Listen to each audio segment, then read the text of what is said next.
Yeah, it looks so much smoother. It looks, it goes down inside of the troughs so much easier than what anything else would.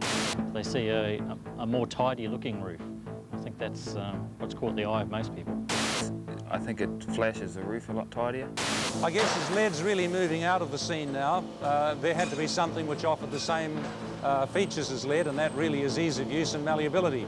And FlashguardZ, from what we've seen, FlashguardZ is the only product that's come in with those options. In the region I'm in, which is the Wellington region, we feel that we've had a 40% increase in especially in flashings since the introduction of FlashguardZ. It's certainly a superior edge. DLM have been the principal supplier of roof edge flashings to the roofing industry for some time. And when Zincalume was introduced to the market recently, it presented a real challenge to the company because it became apparent that lead and Zincalume, in the presence of moisture, aren't compatible. The 4 criteria that we decided upon as being important for us to meet were, first of all, compatibility. It had to be compatible with not only with Zincalume, but with all other roofing materials. Secondly, it had to be easy to install. We wanted a product that would be user-friendly, particularly for the roof fixer. Thirdly, it had to be aesthetically appealing. We wanted a product that would be visually unobtrusive and it would harmonise in with the roof profile. And finally, and most importantly, we wanted a product that will perform. Because the primary function of any roof flashing is to keep the moisture out. We drew upon the latest international technology available and combined that with a healthy dose of Kiwi ingenuity. The end result, FlashguardZ. Well, we had to develop something that was as malleable as lead and had as long a life. That would also be compatible with New Zealand Steel's new product. We came up with aluminium because it is malleable, it is long-lasting, but it's nowhere near as malleable as lead, so not as easy for people to fix on the roof. So we have formed slits into the aluminium to allow it to expand when it is pressed down on the roof. We have pre-coated it with a primer so that you can overcoat it very easily, and we've put synthetic rubber underneath, which actually does a lot of the weathering. 1% carbon, which takes it out of the danger area with Zincalume. It comes 120 metres long, 63 millimetres and 43 millimetres wide. It's handed left and right hand. It comes in single pack or 8 packs to a pallet. The other big feature of our product is we put a rolled edge on the edge of it, and this eliminates any danger of it pulling out of the ridging when it's formed. When it's in the piece of ridging or piece of flashing, you cannot physically pull it out, whereas we've had problems with that with aluminium and with lead. Well, when GTZ came on the market, there was obviously a need for, we couldn't use lead, so we had to go to something else.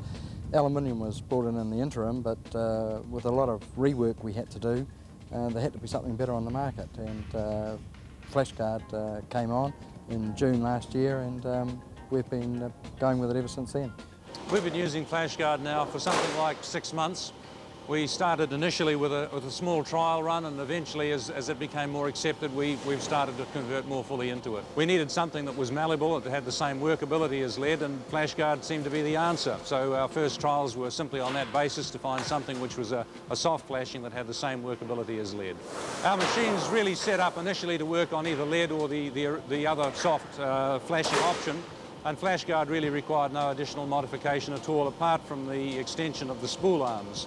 And that was a modification that was done by DLM themselves. The changeover was quite smooth. We took our spool arms off the machine. Dave from DLM took them over to Auckland for extension. He delivered those back within 3 hours, already painted. There was no problems at all. Once they've used it, they don't want to go back. And especially the boys in the factory who have found that with the rework, if you get work continually coming back, it's very demoralising, and with FlashguardZ you just don't get that. That's the only product they want on their jobs from there on, the first time you stick it on, and they don't really want any other product on there. In fact, they refuse to use any other product. So it's certainly safer to install because your hammers and your pouch, you can use your hands to form it through, so you got better grip if something happens. Quite a benefit not having to have the tools on the roof. Less gear to have on the roof, especially on a steep roof or something like that. About 2.5 months ago, I came out on my first job and they asked me to trial it, and it came out really well. Sort of was real easy to put down, and quite enjoyed working with it. It was just like working with lead. It was like the house behind us. The guy sort of didn't really like the finishing product because it was right on the main road and everything. So we sort of suggested with the FlashguardZ to go down, and it would give him such a smoother finish. The standard strip lead, it doesn't marry in properly. You know, when you're dressing it in with the ribs and the corrugations, I don't know whether you're familiar with it, you know, it doesn't marry in, it doesn't look neat. Where the FlashguardZ just sits in nicely, you know, it's got a nice smooth finish, it looks continuous. Our clients are naive to what actually is happening on the roof, and it's up to us to assure them that we're giving them the best product on the market to do the job, and it's this product sells itself. FlashguardZ is really quick, gives our fixers the opportunity of fitting things by hand. It dresses down neatly into all sorts of profiles, into deep profiles or shallow profiles, and it gives a nice, neat, weatherproof finish. In the Wellington region, I'm sure that I know that we've pushed it into the Palmerston region and the Hastings region, and we've forced our opposition to change over to FlashguardZ. The customers appreciate having to pay the extra. It's cut down the time. They don't have to, like with aluminium, you have to get a rubber hammer and form it into shape. With this stuff, you can, with FlashguardZ, you can just form it with your fingers. Ultimately, with lead phasing out, I see us offering two options, and FlashguardZ would be number one. If people require another flashing for any metallurgical reason, then that would be something they'd specify, but FlashguardZ would be our number one option. I think on the market itself, FlashguardZ is the best thing since sliced bread, and sliced bread before that was lead. It's our company's reputation on the line. We don't like to be called back for leaks or anything like that. Or shoddy workmanship, and the product you use is always helps assist alleviating all those sort of problems. We're not using very much strip lead at all. We're using this product nearly, I'd say 90–95% of the time now. So I think it's going to be the way of the future. I'd never go back to using aluminium strip just because that's what the customers want, FlashguardZ. You don't buy a Rolls Royce for nothing, and I think this is something you've got to look at with FlashguardZ. Really, it should have been done years ago. I don't know why someone didn't think of it quicker.